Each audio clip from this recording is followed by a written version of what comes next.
И здравейте хора, аз съм Пиротек България и днес ще покажа първа част от моя арсенал за 2026 година. Започнем с по-слабите работи, това е малкото първотка на Tropic Fire.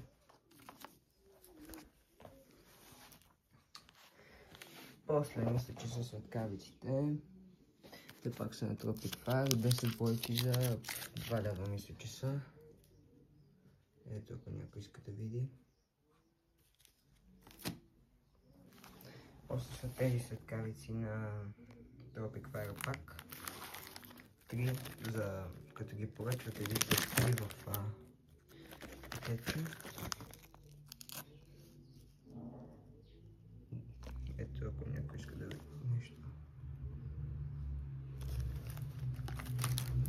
После са тия работи. Те са единични. Тройка имам една маничка. И тук после ще ви покажа тия работи. После са тези. Тук има всякакви килимчета, фалшивите тъгълници, трябва даже няма фитил.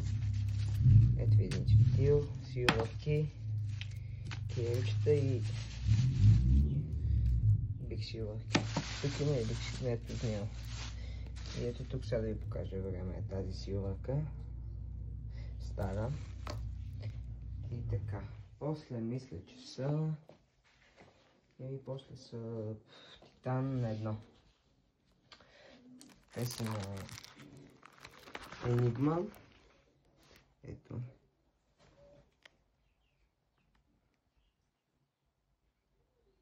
Ако някой иска да види.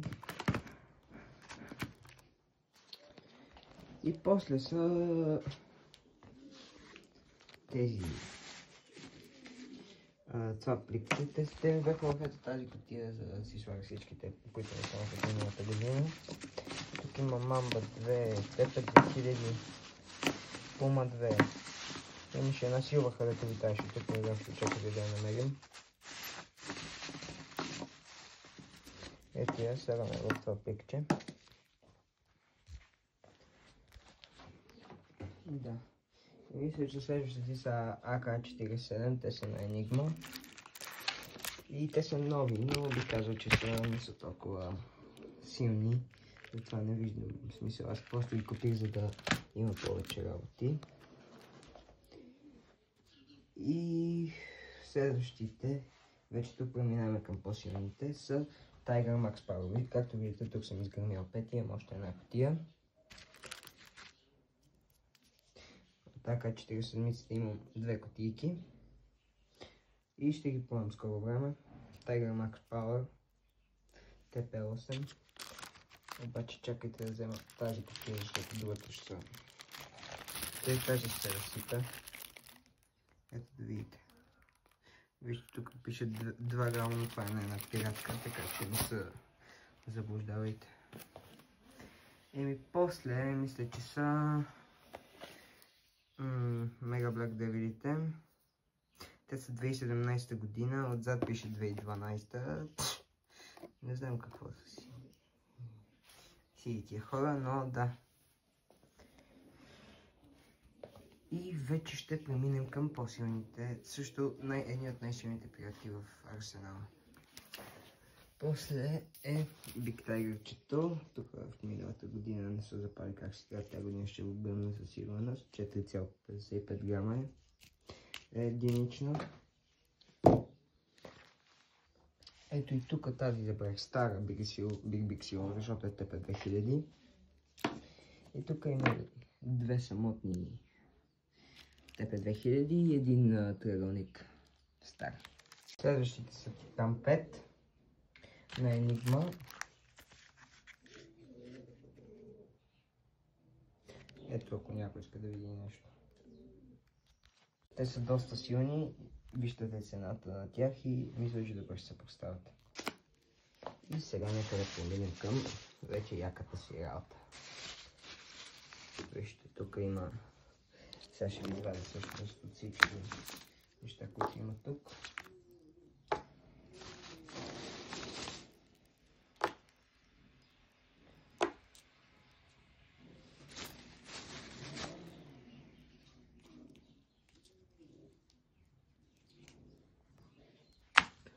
Ето, сега. Нов Big Bang 5G, нормален. Стар Big Bang 5G, който има някаква салфетка, аз не знам що.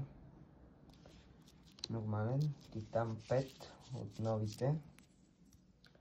Тук всички са по 5 грама, освен тази. Златен Big Bang от старите. И Титан 5 от старите хора. Нека да кажем, тук имам от Big Bang общо към 40 бройки, от Титан 5 15 бройки, от тези 30 бройки и това са. Тук доста ще тази година. И мисля, че е време да... Не.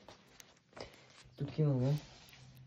Това е самоделка от бенгалски огън, ще видите скоро видео. Това е 5G самоделка. И това е самоделка 40G. С предпазител, ето го тук фитила някъде. Няма да се види. Затъмно. И започваме вече с зарите. Така, първо са тези ракети без пръчка, които на една са 50 грама. Те са 6 бройки в една кутийка. Ако 4712, не 10, защото много хора си мислят, че са 10, но са 12 всъщност. И забравих ли нещо да кажа? Не. Следващото са римските свещи. 30 изстрела, малка. На Tropic Fire. 12 бройки в една пакетче, аз имам 2 пакетчета. Имам 2 пакетчета римски свещи. Ето. Те са, едните са Air Thunder Flash, другите са Night Light. Ето, ако някой иска да види нещо.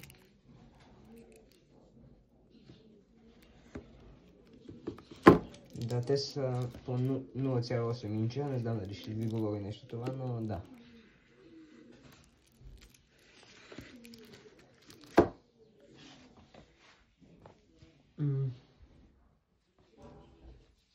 Следващото бих казал, че са ракетите. Тези ракети много си заслужават, но първо ще са малките. Малките са Протон на Tropic Fire, мисля, че са по 1,5 инча ракети. Доста добра оферта. И ето всичко, което трябва да видите.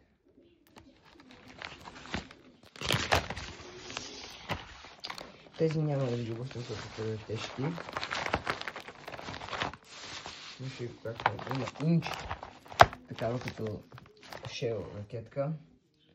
Лила перо, зелени искри, червена перо, бели искри, зелена перо, краклинг, червена перо и синя перо, бели искри. На долния ред тук червен божур, розова перла, лимонна жълта перла, зелени и бели искри, зелен кокос, бели искри, зелен кокос, бели искри, златна вълна и краклинг, лимонна жълта перла и краклинг, зелен божур. И това са. И сега преминаваме към най-стабилната заря.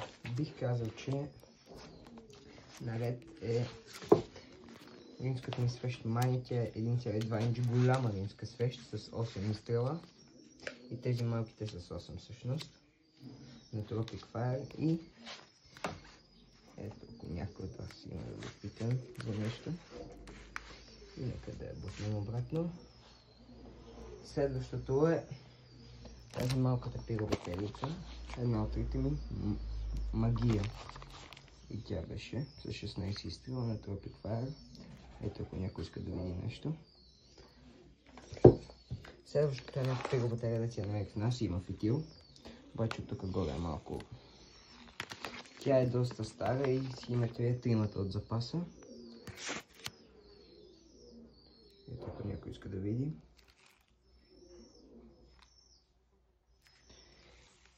И мисля, че трябва да преминаваме към вече най-силните неща от арсенала, които са ето тези огромни римски свещи на 1,5 инча базука.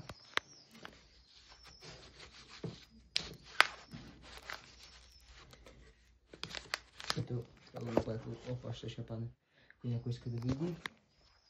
И най-голямата ми пиролатерия. Sky Knight за 60 лева 25 изстрела, но тези изстрели са огромни, вижте колко са големи. А за това я взех. Има два фитила, на Енигма е тя. И мисля, че ще направи добро шоу. Както казвам, това е първа част, ще има още артикули към арсенала. И ако имате някакви въпроси, питайте в коментарите. И това беше от моя арсенал, приятели. Ще има втора част. Приятно ми беше да се видим и чао!